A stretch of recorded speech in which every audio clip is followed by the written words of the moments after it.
Поштовани гледачи, јас сум Сашо Ордановски, вашиот водител, секој понеделник на отвореното студио 1 на 1 ТВ. Како и секој работен ден со моите колеги, а и како секој понеделник со мене, денеска не очекува една густа програма која што повторно ќе биде пронижена со забавни и со други општествено-политички теми, како што ги нарекуваме. Значи, множество од разговори со кои ќе се обидиме да ви го задржиме вниманието се таму негде вечерта до 11 часот навечер. Јас ја молам режијата да го покаже телопот за денешните прилози кои што ги подготвуваме за вас. Веднаш после ова ќе следи мало комуницирање со нашите колеги кои што се на неколку места низ градов, кои што покриваат дневно-политички настани, а потоа ќе поразговараме со Ален Хаджистефанов, собственикот на Jazz FM, кој што ни е во студиото, а кој што радио слави 20 години од своето постоење. Потоа негдека попладне во 3:25 ќе разговараме со директорот на Сдруженијето на новинари на Македонија, Драган Секуловски, за една многу значајна и интересна работа која се случи деновиве, а тоа е за прв пат падна пресуда во врска со авторски права за неовластено објавување на фотографии на македонските портали, што е еден преседан кој што ќе има далекусежни последици. Потоа ќе одиме со попладневната програма во која што ќе разговараме со председателот на Граѓанско-демократската унија Петар Колев од 17 часот. Ќе се вклучиме потоа нешто подоцна во 17:40, се извинувам, 17:25 со Зоран Димов, кој што е председател на светската организација на ромите. Ќе поразговараме малку за тоа до каде се ромите во својот третман во општествата и низ Европа, особено во Македонија. А вечерната дебатна позиција ќе ја завземат овдека во два турнуси, во два формати. Тоа значи прво ќе разговараме за тоа има ли чист воздух во Скопје, ќе се надишеме ли оваа зима нешто почист воздух од колку минатите, со колегите Никола Наумовски кој што доаѓа од град Скопје, советникот на Петре Шилегов, и со колешката Ели Пешева кој што доаѓа од граѓанското движење О2, кој што се занимава со овие теми. За крајот, денот ќе го завршиме со колешката Оливера Трајковска и со познатиот македонски театарски и филмски режисер Ацо Поповски, за да видиме каде оди оваа Македонија после целова одење до сега. Не чека уште долг пат. На тој начин се надам дека целиот овој ден ќе го задржиме вашето внимание, а истовремено ќе се вклучуваме со низа јавувања, линковски поврзувања и така натаму во текот на денот, бидејќи паралелно со се ова што го говориме, во градов и во држава се случуваат настани кои што се како на индустријска лента. Мислам дека сега би требало да го имаме нашиот Игор Стефановски од Кривичниот суд во Скопје. Игор, дали се слушаме? Да, Ордановски на линија сме. Ти си веќе таму од домаќен, мислам дека ќе ти отвориме работно место во судот. Кажи ни, Игоре, што се случува во денеска со судските процеси кои што се во тек во Кривичниот суд?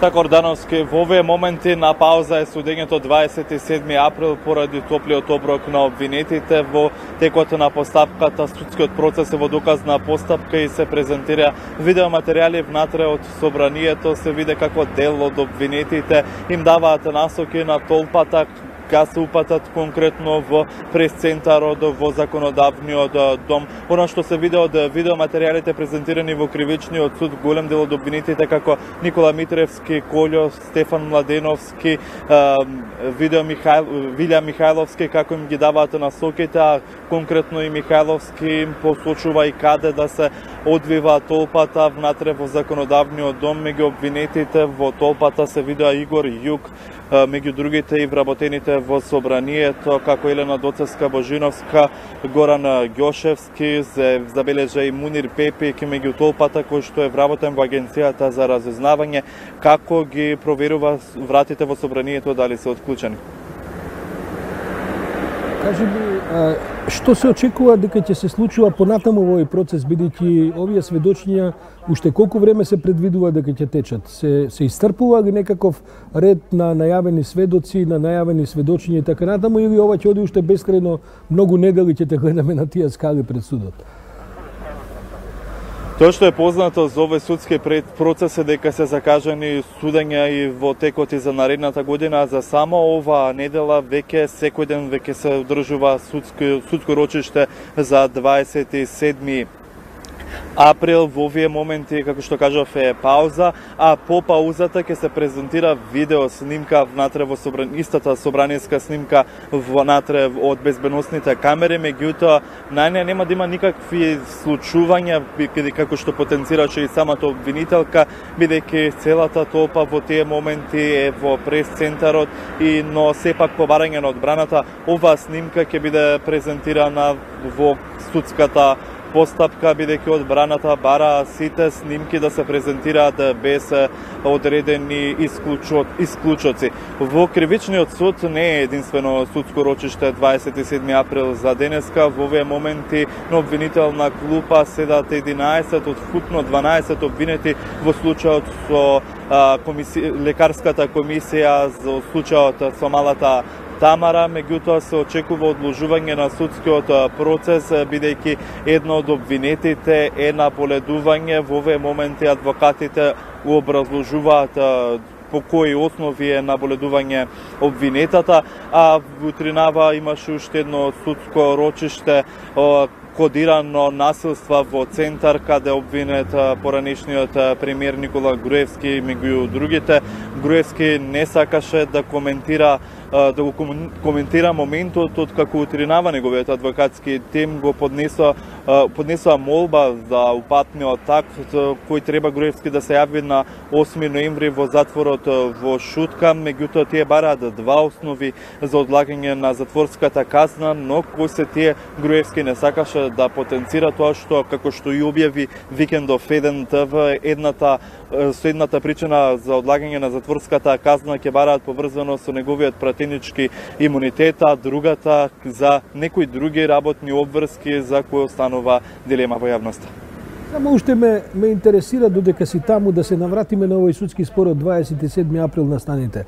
Оваа недела е недела во која се најавуваат започнување, поднесување на закони за амнестија, започнување на разговори помеѓу пратениците и власта, овие кои што гласаа за отварање на процесот на преспанскиот договор и така натаму, околу што се би се опфатило во тоа простување, помирање и како веќе го велат.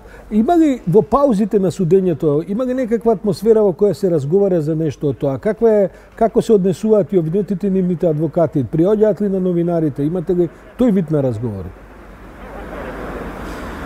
Така, пред малку имавме и можност да земеме изјава од дел од пратениците, односно да се обидеме да побараме нивен коментар во однос на понесувањето на законот за амнестија од страна на опозицијската ВМРО-ДПМН, меѓутоа адвокат, односно пратениците кои што всушност се исклучени од опозицијската партија ВМРО-ДПМН поради дел од нив, поради гласањето за уставните измени во собранието, не сакаат да коментираат многу пред камерите, а исто така еден од обвинетите, Абдулфета Алими, во судскиот процес 27 април рече дека на него амнестија не би му значила ништо, односно не сакаше да го искоментира тој момент, бидејќи, како што рече, не се чувствува завиновен, а се што постапувал на 27 април било по наредба, бидејќи е полицаец. Ордановски? Игор, јас ти благодарам за ова вклучување. Ти ќе имаш во текот на денот и во информативните емисии во нашите вести и дневници редовни вклучувања. Благодарам, врти се негдека таму, чувај го линкот, кога ќе продолжат судењата, предпоставам ќе има и други теми за кои што ќе може да се јавиш.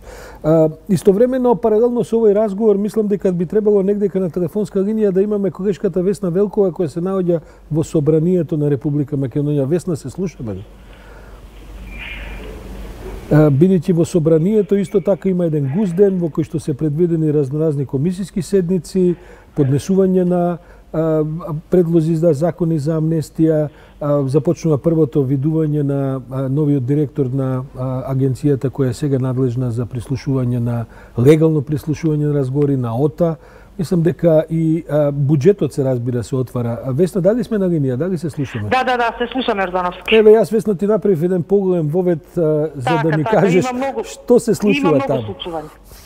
Овака сега, значи во разговор еве сега пред малку со координаторот на пратеничката група на ВМРО-ДПМН Драган Занев, кој одржала пресконференција, за еден ТВ потврди дека веднаш по пресконференцијата законот за амнистија ќе го достави до собраниските служби. Значи законот за амнистија стигна нацрт, уставните амандмани не.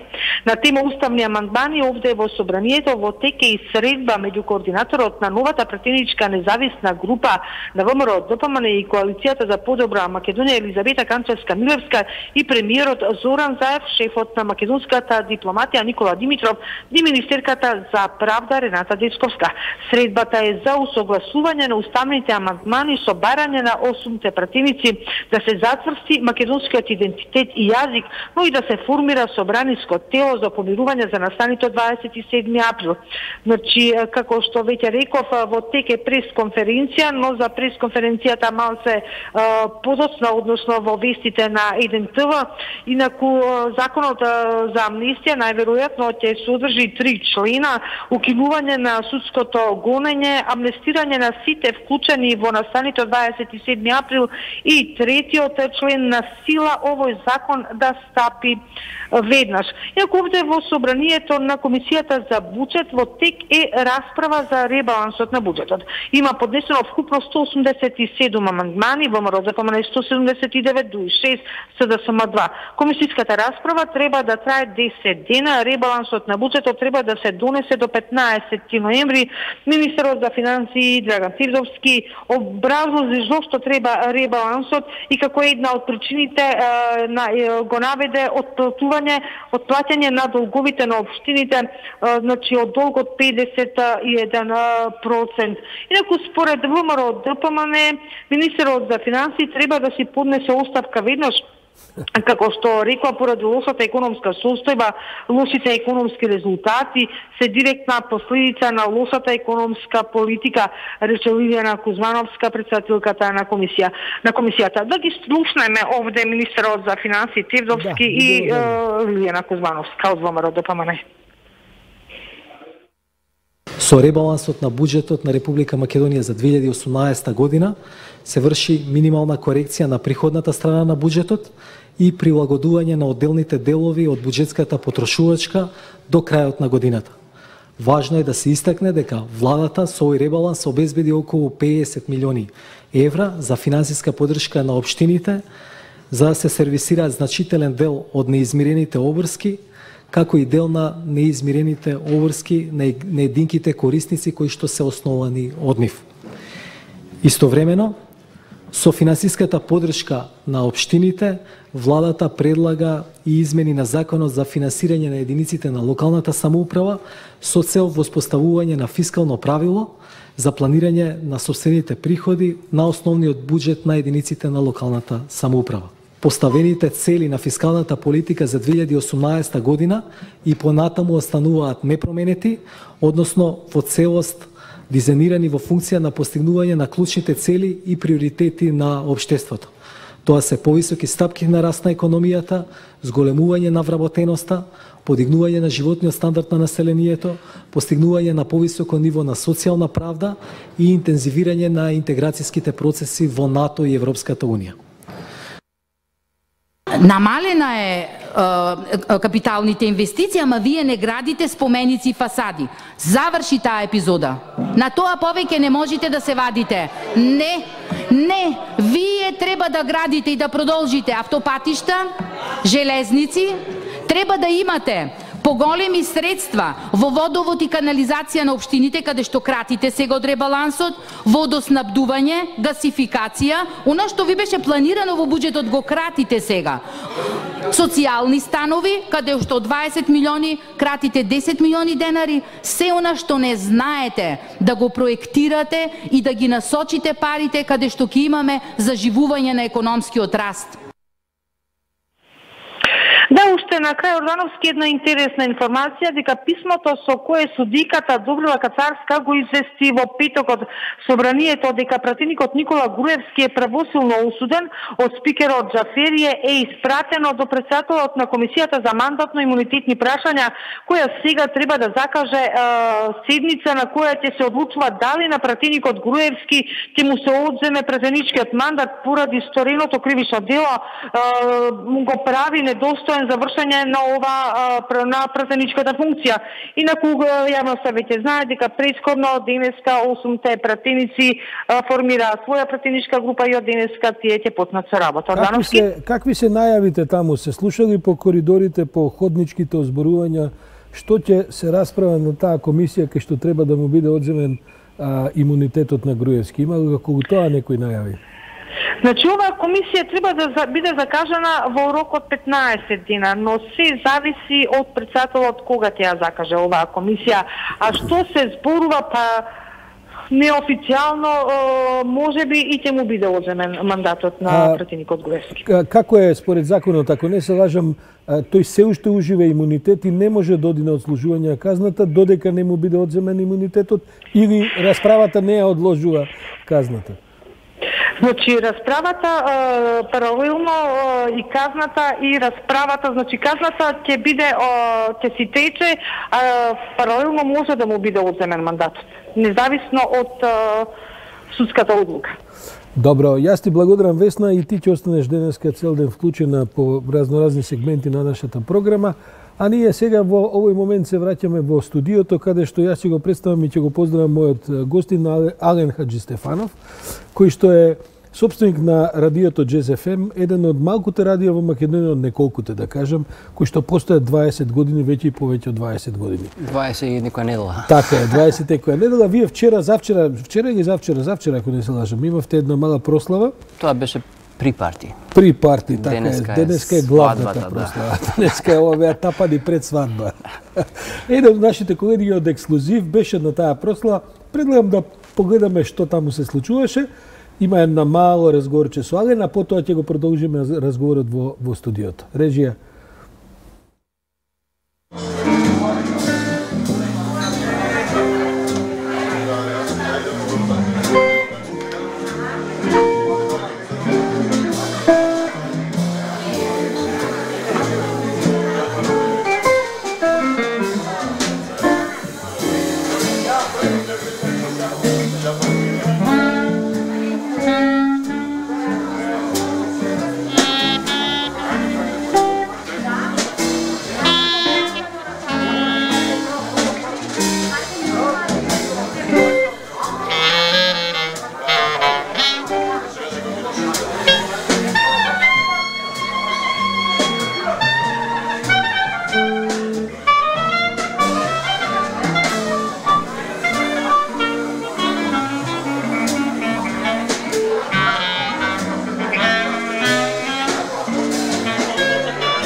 ...20 години радио Джез FM. Да, што се случува денес? Што се случува денес? Денеска пекинезери имаат као промотивен концерт кој се уште може да се купат карти за некоја специјална ниска цена, од утре веќе се други цените. Концертот во Филхармонија е уствари одбележувањето на 20 години Джез FM. Што ќе се случува таму? Таму имаме стварно жива легенда на джезот, еден од 5-те, викам, најбитни вибрафонисти во джезот на сите времиња, Рој Ејрс, како главна звезда на вечерта. Имаме и вовед од двајца избрани од мене пријатели, мега таленти, умови, Джијан Емин и Оливер Јосиковски, во дует како што никош не бил до сега. Има ли Македонија простор за джез се уште? Во времето на турбофолкот? Времето на турбофолкот. Секојаш е некое време на нешто, знаеш, джезот си екзистира во својот свет. Тие што имаат среќа да имаат пристап до него, имаат среќа да можеби си го свиткаат убавото кон една музика која нуди палета на звуци цел свет. Джезот, кога джез, мислам дека тука е и проблемот джез. Сега што е джез? Некој ќе иде на джез фестивал, ќе чуе нешто авангардно, ќе чао, боли главото. Има премногу убави сорти и стилови на джез кои човек не мора општо да се задлабочува за да ги изужива. И тоа е поентата на Джез FM, ствари, реално. Што ќе ни препорачате да слушаме за нашите гледачи? Па за вовед секогаш работи било што доаѓа од период 55 до 65. Тие плочи и посебно Blue Note каталогот е одлично место се почне со слушање. Одличен мелодичен джез. За уши, за душа, за кулирање. Ален, джезот си живее во својот свет. Светот кој го створил. Светот кој го створил. Како е да си биде собственик на радио на кој се емитува джез? Веќе 20 години, тоа не е малку, веројатно одредени искуства веќе се дефинирани околу тоа. Да, на почеток беше доста конфузно, бевме во илузија што треба да направиме. Прво треба да се запознаеш со скопската публика, да знаеш што им пласираш. А постои таа њујоршка тврдокорност која вика дека не, сепак постојат правила и работи кои треба да бидат пласирани. Сепак ова е табула раза, простори на кои треба да се наметнеш. И некако тоа се избори во овие 20 години, каде што сега повеќе има комплименти сега него порано, кога ја мислам дека сепак поквалитетно и подинамично се работеше. Растете ли и работите ли заедно со Джез фестивалот Скопски? Кој тоа се сепак тоа е нешто што развива сцена. На некој начин да. Успевате ли да привлечете доволно публика за да ова што го правите има смисла? Мислам, веројатно имате една стандардна публика, таа не може да се мери со некакви други станици, но сепак. Тоа што мене ме збуни во текот на овие 2 децении, кога повеќе се јавуваа луѓе во радиото, се јавуваа луѓе кои не сонуваш дека слушаат. Значи фризерки, тетки. Нели? Да. Вакви, такви, онакви, знаеш, кои нема, мислиш дека не допираш до нив. И тоа малците ти го исправа грбот, викаш чекај малце, значи сепак ова е многу озбилен бизнис. И тоа што го правам има некоја цел.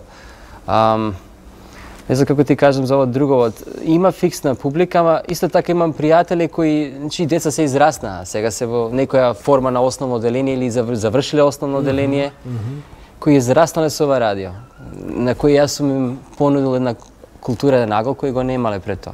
И какви се, имате ли контактни програми? Ја мислам дека ви имате цело време заправо само музика и програми кои што се подготвени. Не, немаме контактни. Програма во живо немате програма во живо. Не у смисло контактни, значи не да улеташ и да биси дел од ова. Сме имале интервјуа, сме имале гости, ама не тоа. Немаме спорт, немаме време. За политика, немате политика, па ништо. Политика на джезот само. Добро, иако джезот е практично движење кое промовираше и многу политички идеи преку од овие 55-65 години кои ги спомнуваш. Ако смеам да ти кажам, значи делот, нели аголот целосен во сршта на идејата е да се образува оваа публика, а со тоа и социјалниот аспект кој е дел од джезот. Добро, да те прашам на крајот, како успевате комерцијално да обстанете? Затоа што тоа е сепак една операција која мора да има и некаков бизнис план. Нема бизнис план. Тоа е тајната, не. Треба да си комплетно луд, треба да имаш таква идеја како што татко ми имаше, основачот на радиото и е уште еден кој го следеше верно долго време и го наследив и решив да го минимум истуркам до 20. Тоа значи ке се на продажба или? Види, тоа дамна на продажба, ама никако да го дадам. Значи, деле, тоа е како дете да даваш, нема шанси. Добро, јас ти благодарам, Маген, пожелувам уште 20 години минимум, како што велиш, и пожелувам бизнис планот подобро да се оствари отколку до сега. И се надевам дека концертот ќе ви успее во, како рековме, во Македонската филхармонија вечер во 20 часот. Така е, карти има се уште во продажба? Мислам уште малце. Добро, јас ти благодарам, Маген. А во овој момент мислам дека негдека би требал да биде нашиот временски прогнозер Славчо. Славчо го имаме ли негдека на линија или го немаме на линија? Добро, ако го немаме на линија Славчо, предлагам да одиме со малку реклами, па потоа пред вестите ќе се вклучиме и со еден малку поширен разговор, поширок со Славчо, за да видиме што е ова што ни се случува, да мораме повторно да владиме летната гардероба среде ноември. ЕПП.